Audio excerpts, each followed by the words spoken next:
9월의 회색빛 아침, 오리건 포틀랜드. 짙게 드리운 구름 아래 차가운 빗방울이 일정하게 떨어지고 있었다. 얇은 재킷을 뚫고 스며드는 그 비는 스티빌 고등학교의 검은 창문 앞에 조용히 서 있는 한 아시아 소녀의 어깨를 적셨다.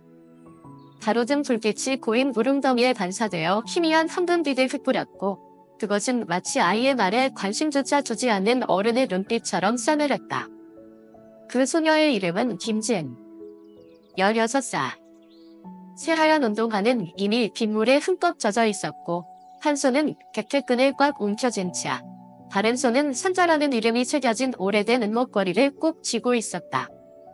그녀가 마지막으로 작별을 고한 할머니의 이름이었다. 그 이별은 아직 72시간도 채 지나지 않았다. 지은은 울지 않았다. 울고 싶지 않아서가 아니라 울 수가 없었기 때문이다. 슬픔과 외로움, 그리고 두려움은 그녀의 감정을 얼려버렸다. 하지만 그녀를 간신히 버티게 해준 단 하나의 것이 있었다. 할머니가 눈을 감기 직전에 남긴 말. 기억해라. 난 절대 고개 숙이지 않았던 사람들의 팔대의 후손이란다. 버스 경적 소리, 창문 여는 소리, 미국 학생들이 시끄럽게 이름을 부르는 소리. 모든 소리가 소용돌이처럼 그녀를 감싸며 몰려왔다. 그리고 지은은 조용히 두 문을 넘었다. 그녀는 알지 못했다. 그날 아침 처음으로 낯선 고등학교의 복도를 고개를 숙인 채 지나가던 그 순간 어디선가 16초짜리 영상 하나가 찍힐 운명이었고 그 영상이 그녀의 모든 것을 바꿔놓게 되리란 것을. 9월의 잿빛 아침, 포틀랜드. 예고 없이 시작된 가람비는 뼛속까지 스며들 정도로 차가웠다. 막 가슴속에 피어오르던 작은 용기를 순식간에 무너뜨릴 만큼. 김지은은 웨스트빌 고등학교의 검은 철문 앞에 조용히 서 있었다. 오늘부터 그 낯선 학교가 그녀의 새로운 세계가 될 터였다. 왼손은 재난끈을 꽉 움켜쥐고 오른손은 오래된 은목걸이를 잡고 있었다. 차가운 금속이 피부에 닿나부터 마치 살아있는 듯했다.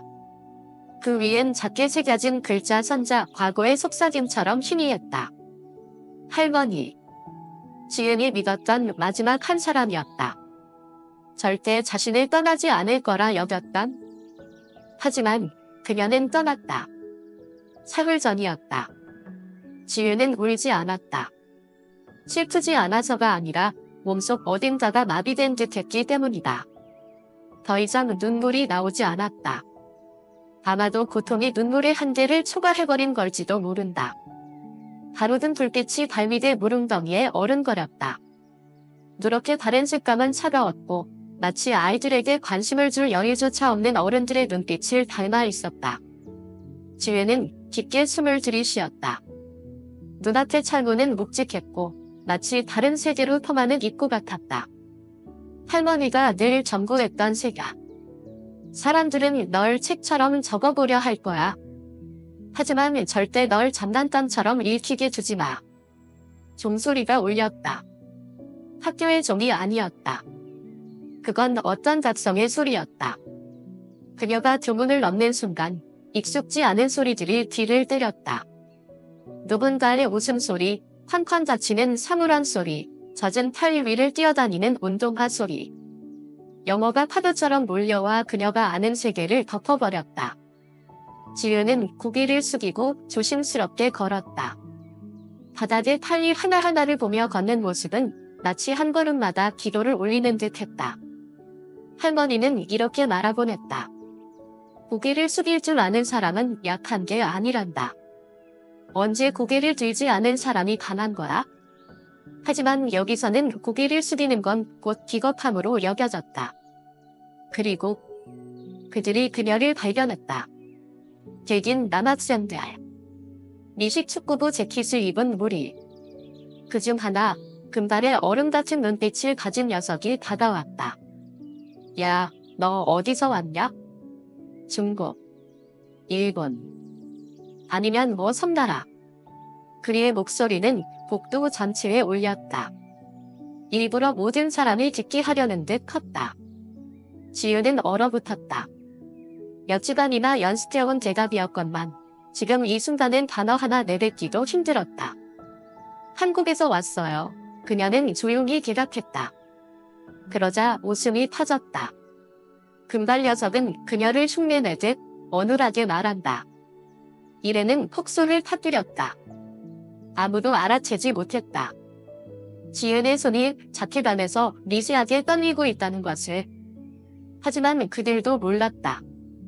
이 작은 소녀가 14살에 전국 태권도 대회에서 금메달을 따는 인물이라는 것이야.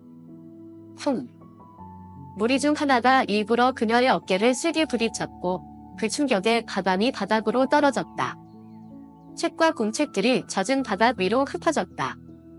지은은 조용히 무릎을 꿇고 책을 주었다. 아무 말도 하지 않았다.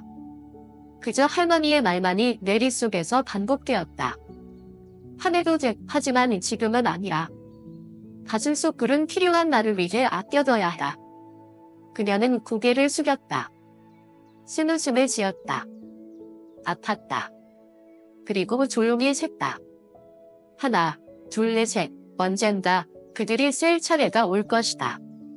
그리고 그땐 두려움이 그들을 감싸할 것이다.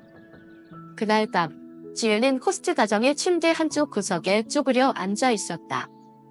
손엔 여전히 은먹거리. 그녀는 가방 안에서 작은 노트를 꺼냈다. 서울에서 태권도 훈련 중 적어둔 3대 분석 노트였다. 거기엔 이렇게 적혔다. 첫날. 아무도 내 이름을 기억하지 않았다. 다만 나를 어떻게 지우려 했는지만 기억에 남는다. 학교 가족의 2층 방은 특별할 것 없는 공간이었다. 낡은 창문 틈새로 차가운 바람이 스며드는 것을 제외하면 지우는 옆으로 누운 채 이불을 턱 끝까지 끌어올리고도 눈을 크게 뜬 채 크림색이 누렇게 바른 천장을 바라보고 있었다. 보안이라면 이 시각 할머니는 조용히 차를 따르고 신문을 읽고 계셨을지도 모른다. 하지만 이 시간의 흐름 속에서 세상은 방향을 틀었고 할머니는 더 이상 여기에 없었다. 그녀는 조용히 휴대폰을 켜고 전송하지 못한 메시지를 반복해 읽었다. 오늘은 울지 않았어요, 할머니. 그런데 제가 조금씩 바라 없어지는 것 같아요. 보내지는 않았다. 그냥 할머니라는 이름 아래 저장해 두었다. 마치 다른 차원의 어딘가에서 그 메시지를 읽어줄 수 있는 사람이 여전히 존재하는 듯이. 다음날 아침. 하폰의 부엌은 탄냄새가 잔뜩 된 팬트리클 향으로 가득했다. 굿모닝, 브렌다. 호스트 엄마는 조금 지나치게 밝은 목소리로 인사를 건넸다. 마치 VIP 손님이라도 맞이하다. 지은은 고개를 살짝 숙여 조용히 인사했다. 잘 잤니? 그녀는 고개를 끄덕였다. 그것뿐이었다. 시럽 한번 먹어봐. 메이플이야. 정말 미국스럽지? 브렌다는 마지막 말을 강조했다. 일종의 문화 수업처럼. 지은은 눅눅한 팬케이크를 억지로 삼켰다. 머릿속에는 할머니의 김치찜 냄새가 맴돌았다. 단지 음식의 차이만은 아니었다. 그것은 세계와 세계 사이의 거리였다. 학교에서의 두 번째 날은 피곤한 복사본처럼 찬날을 따라갔다. 교실 차갑고 선생님 친절하지만 먼고 학생들 그녀를 외계 생물 보듯 바라봤다. 지은지라는 이름은 3번이나 잘못 불렸다. 결국 선생님은 그녀를 준이라고 불렀고 교실은 과제우기 쉽도 않는 듯 웅성거렸다. 지은은 반박하지 않았다. 정정하지도 않았다. 그저 머릿속에 또 하나의 이야기를 새겼다. 이름이 바뀌는 것은 정체성의 가장 중요한 선 하나가 찢기는 것과 같다. 그러던 중 그녀의 시선이 밀러 선생과 마주쳤다. 그는 다른 사람이었다. 그의 눈은 날카롭고 깊고 조용했다. 그녀가 도서관 구석에서 인종차별 역사에 관한 두꺼운 책을 읽고 있을 때 그는 잠시 멈췄다. 신입생이 읽기엔 무거운 책임다. 지우는 고개를 들었고 약간 놀란 듯 다시 숙였다. 역사는 절대 가볍지 않아요. 그녀는 아직은 서툰 발음이지만 정확한 영어로 말했다. 릴러는 멈칫했다. 그리고 미소를 지었다. 그것은 동정이 아닌 조용한 존중의 미소였다. 우리 반에서 지금 시스템적 인종차별에 대한 프로젝트를 하고 있어. 참여해볼래? 지유는 말이 없었다. 그녀는 할머니를 떠올렸다. 사람들의 시선을 떠올렸다. 수많은 고개 숙임을 떠올렸다. 그리고 그동안 말하지 못했던 모든 것이야. 생각해볼게요. 릴러는 고개를 끄덕였다. 마치 모든 걸 이해한다는 듯. 하지만 그의 시선은 계속 그녀를 따라갔다. 그 눈빛 속엔 무언가가 있었다. 마치 그는 과거에도 지은 같은 아이들을 본 적 있었고 그들의 속에 타오르던 불씨를 알아보는 듯한 눈빛. 그날 오후 갑작스러운 폭우가 몰아쳤다. 마치 분노처럼. 지은은 체육관 옆 처마 밑에 서 있었다. 운동장 건너편 톰슨 형제 브래드와 제이크가 농구를 하고 있었다. 그들은 그녀를 보았다. 이번엔 웃지 않았다. 그저 차가운 금속 같은 눈빛으로 바라봤다. 내가 감히 전두 앞에서 발표를 해? 내가 뭔데? 어떤 말도 나오지 않았지만 모든 메시지는 명확했다. 그 순간 그녀는 느꼈다. 이것은 더 이상 조롱이 아닌 어딘가의 도사린 그림자 속 전쟁이었다. 곧 터질 조용한 폭풍. 그날 밤 지은은 자신의 방 베란다에 섰다. 거센 바람이 불었다. 얇은 잠옷이 흔들렸다. 그녀의 손은 여전히 차가운 은목걸이, 과거에서 온 전구처럼 무겁게 손에 감겼다. 그녀는 눈을 감고 속삭였다. 저는 아직 여기 있어요, 할머니. 그런데 곧 뭔가를 해야 할 것 같아요. 할머니가 허락해 주실지 잘 모르겠어요. 15일, 지은이 밀러 선생님의 프로젝트에 참여하기로 결심한 날이었다. 비는 오지 않았지만 공기는 여전히 촉촉했다. 포틀랜드는 언제나 그랬다. 슬픔과 냄비가 반쯤 뒤섞인 듯한 지친 날씨의 숨결 안에 포장된 도시처럼. 지은은 일찍 도착했다. 아직 텅 빈 도서관. 노란 조명이 높게 쌓인 책장 위를 부드럽게 덮고 있었다. 익숙한 주석자리에 앉은 그녀는 이번엔 책을 펼치지 않았다. 대신 글을 쓰고 있었다. 눈앞의 흰종이에는 이미 빼곡한 메모들이 적혀 있었다. 제목. 시선에서 편견까지 침묵이 공급가 되는 순간. 밀러 선생이 도착했다. 노크도 없었고 부르지도 않았다. 그저 조용히 그녀의 뒤에 섰다. 프로젝트라기보단 마치 하나의 탐산 선언 같군요. 지은이 돌아보며 살짝 놀랐지만 이내 고개를 끄덕였다. 제가 말하지 않으면 누가 대신 말해줄 수 있겠어요? 릴러는 그녀 맞은편이 아닌 옆으로 살짝 비켜난 자리에 앉았다. 그건 조용하지만 결코 위압적이지 않은 위치였다. 예전에 일본에서 온 교환학생 한 명을 가르친 적이 있어요. 그 아이가 겪은 일들. 아무도 기록하지 않았죠? 그 아이는 지금 어디에 있어요? 지유는 거의 속삭이듯 물었다. 아무도 몰라요. 릴러는 창밖을 바라보며 대답했다. 하지만 그 아이가 썼던 말 한 줄은 아직도 기억나요? 누군가 이렇게 말해줬으면 좋겠어요. 당신도 이 자리에 설 자격이 있다고. 그 말에 지유는 펜을 내려놓았다. 그녀는 자신의 손을 내려다보았다.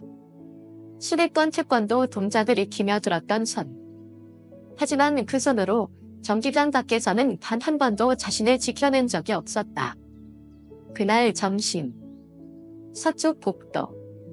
CCTV가 없는 구역. 제이크 톰슨이 그녀를 기다리고 있었다. 혼자였다. 그의 웃음은 얇고 날카로운 커프칼 같았다. 그 간인종차별 프로젝트에 참여한다며? 지은은 그를 지나치려 했지만 제이크가 길을 막았다. 우린 그냥 장난이었는데 너는 정의 실현 놀이까지 해버렸네? 난 누구 이름도 언급하지 않았어요. 지은의 눈은 흔들리지 않았다. 그럴 필요 없지? 다 알아. 그는 비웃듯 말했다. 그리고 지금 피해자 코스프레 중이냐?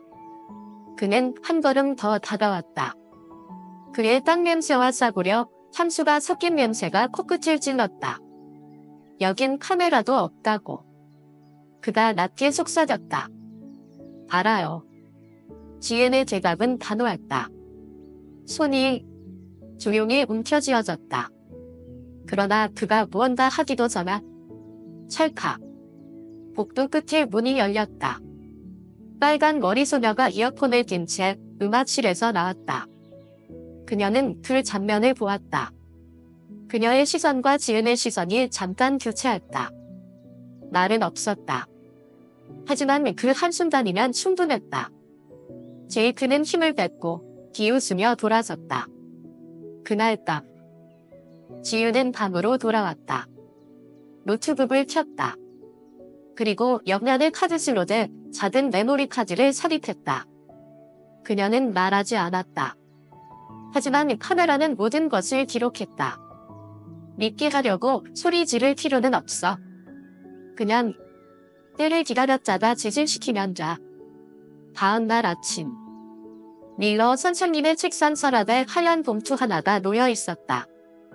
누가 둔 것인지는 아무도 몰랐다. 그 안엔 작은 USB와 손글씨로 적힌 메모 한 장. 진실은 변명하지 않는다.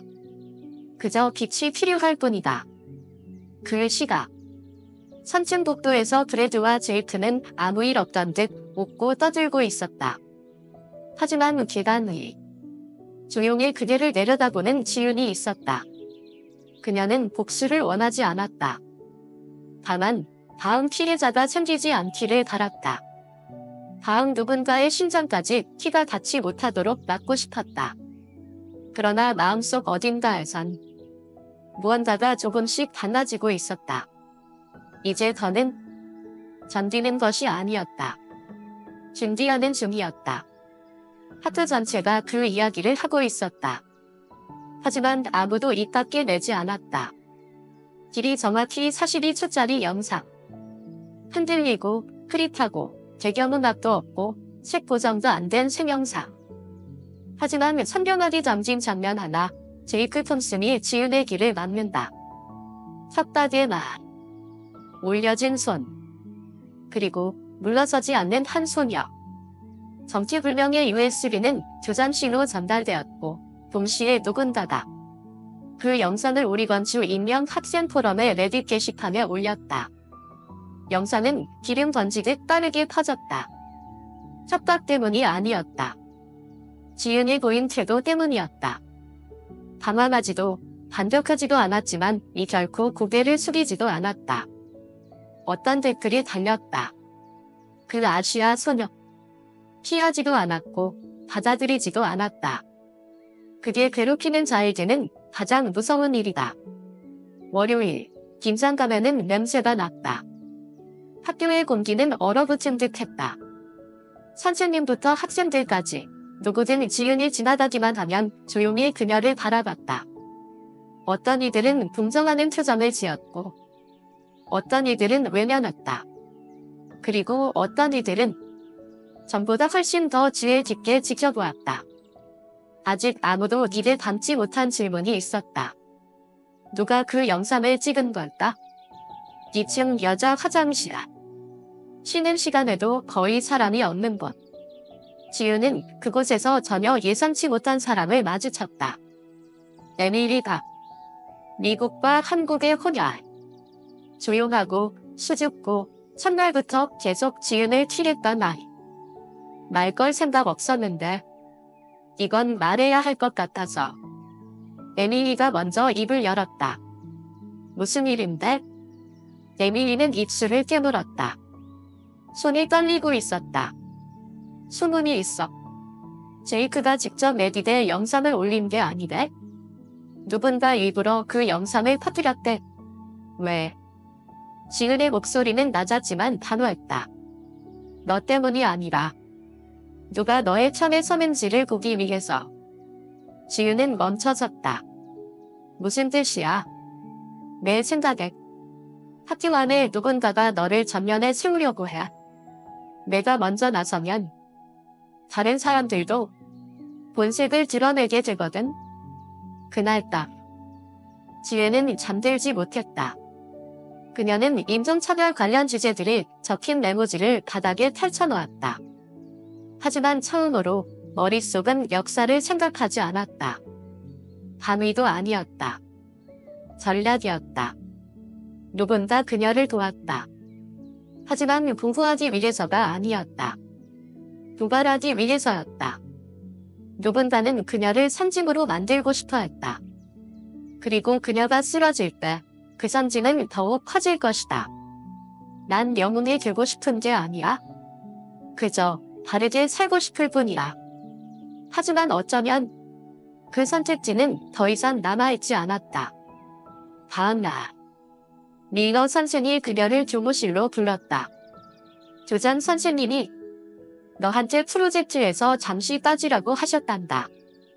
요즘 너에 대한 시선이 너무 집중되고 있어서 부정적 여론의 중심점이 되고 있다고. 지유는 선생님을 바라봤다. 눈을 떼지 않았다. 제가 침묵하지 않아서요? 밀러는 잠시 말을 잇지 못했다. 그러고는 조용히 말했다. 넌 주목을 받기 시작했어. 그리고 사람들은 공부만 잘하는 아시아 학생 말고는 다른 모습의 너를 어떻게 받아들여야 할지 모르겠는 거야. 집으로 돌아가는 길에 지유는 학원으로 곧장 가지 않았다. 대신 골목 끝에 있는 오래된 교회로 향했다. 그곳은 예전에 어떤 한국 할머니가 모국어로 기도하던 곳이었다. 그날은 아무도 없었다. 하지만 지유는 안으로 들어갔다. 그녀는 무릎을 꿇었다. 무언가를 빌기 위해서가 아니라 그저 무너져도 되는 자리를 찾기 위해. 조용히 그녀는 속삭였다. 할머니, 혹시 제가 지금 싸우고 있는 이 싸움이 아무도 승리하는 걸 원하지 않는 싸움이면 어쩌죠? 새벽 5시. 지유는 해 뜨기 전에 눈을 떴다. 그녀는 낡은 나무 바닥에 얇은 매트를 펼쳤다.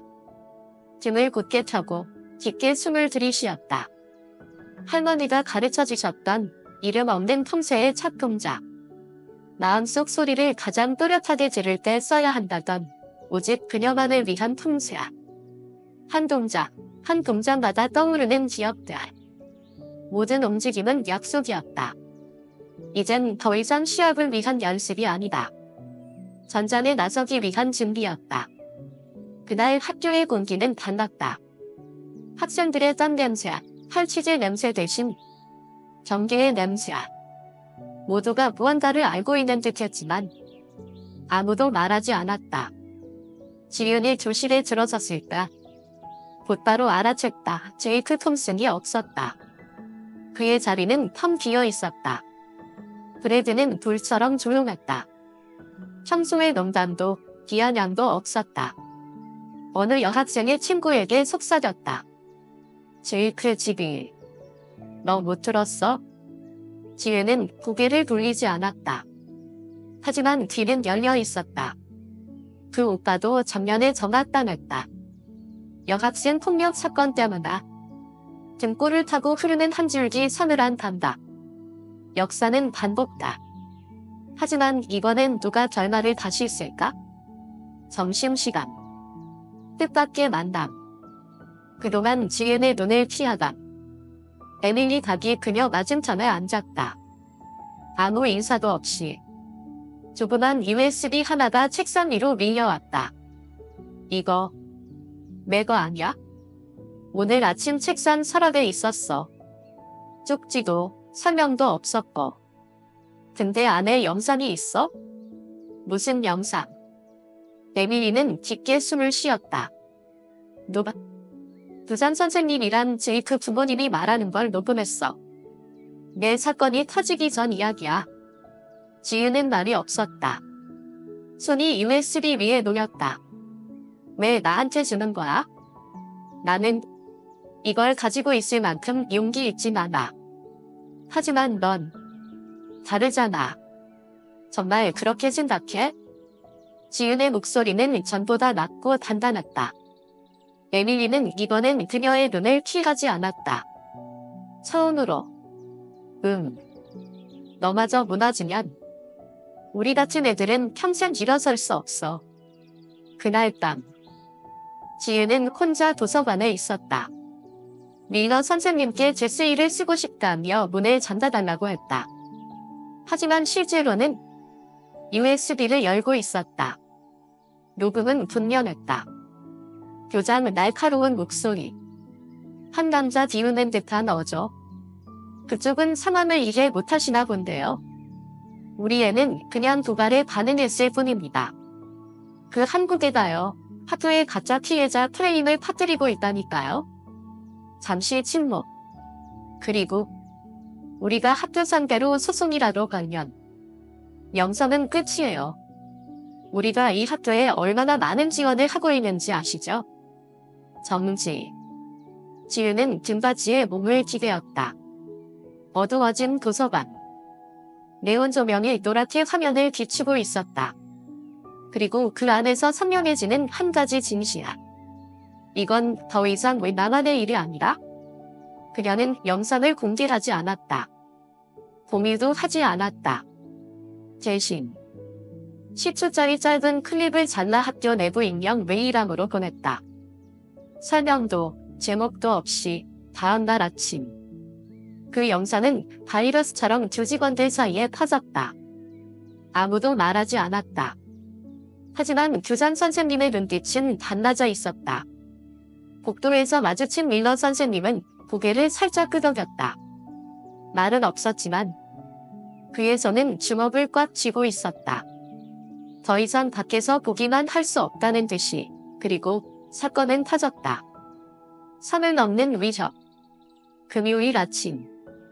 지은이 교실에 들어와 서랍을 열었다. 안에 들어있던 건 작은 칼 한 자루.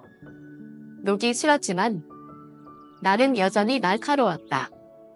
그리고 적힌 종이 한 장. 입 다물면 산다. 입 열면 티를 본다. 지은은 선생님께 말하지 않았다. 경찰에도 신고하지 않았다. 그 대신 칼을 들고 학교 CCTV 자료실로 향했다. 새로 들어온 기술 담당자는 지은을 알아보고 당황한 듯했다. 2층 복도. 오늘 아침 6시부터 7시까지 CCTV 자료가 필요해요. 네. 그건 요청권한이 있어야. 지은은 그 종이를 조용히 그의 책상 위에 놓았다. 만약 제가 찔리면 이걸 가져온 사람을 마지막으로 본 사람은 당신이에요. 그녀의 눈빛은 화나지도 않았고 떨리지도 않았다. 그저 칼보다 더 차가운 침묵이었다. 데이터 보관실을 나설 때쯤 밖은 이미 어스름해져 있었다. 지은의 손은 지퍼백에 조심스레 감싼 작은 칼이 들려 있었고 대난 속에는 오래된 USB 하나가 조용히 자리 잡고 있었다. 마치 천천히 뛰는 심장 하나가 드러날 순간을 기다리는 것처럼. 텅 빈 복도를 따라 걸으며 그녀의 그림자는 길게 늘어졌다. 외로웠지만 그는 곧게 타져 있었다. 더 이상 고개를 숙이지 않았다. 지은은 천천히 걸었다. 하지만 그녀의 발걸음은 마치 카운트다운의 북소리처럼 울렸다. 내일 나는 입을 열 거야. 하지만 문제는 그 말을 과연 누가 들을 용기가 있을까?